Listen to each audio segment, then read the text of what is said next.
আমরা শ্রীনগর গ্রাম পঞ্চায়েতের অধীনস্থ যে আমরা দশমী ঘাট, ওই দশমী ঘাটে আগামী পৌষ সংক্রান্তি, মকর সংক্রান্তি উপলক্ষে আমরা পুণ্যার্থীদের জন্য যে স্নানের ব্যবস্থা, ওই স্নানের ব্যবস্থা করার জন্যই আজকে আমরা মূলত এখানে উপস্থিত। আমরা পরিদর্শন করছি যে দশমী ঘাটের কী অবস্থা, এটা কীভাবে কাজকর্ম করে সে যাতে পুণ্যার্থী যাতে যারা আসে তারা যাতে কোনো ধরনের অসুবিধা না হয় সেই দিকেই আমরা লক্ষ্যমাত্রা রাখছি।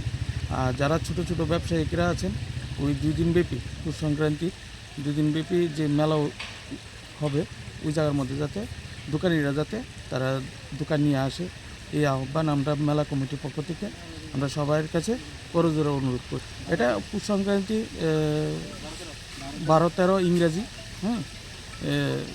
জানুয়ারির 12-13 তারিখ, এই 2 দিনব্যাপী আমরা মেলা অনুষ্ঠিত হবে এবং পূজা অর্চনা দিতে পারব।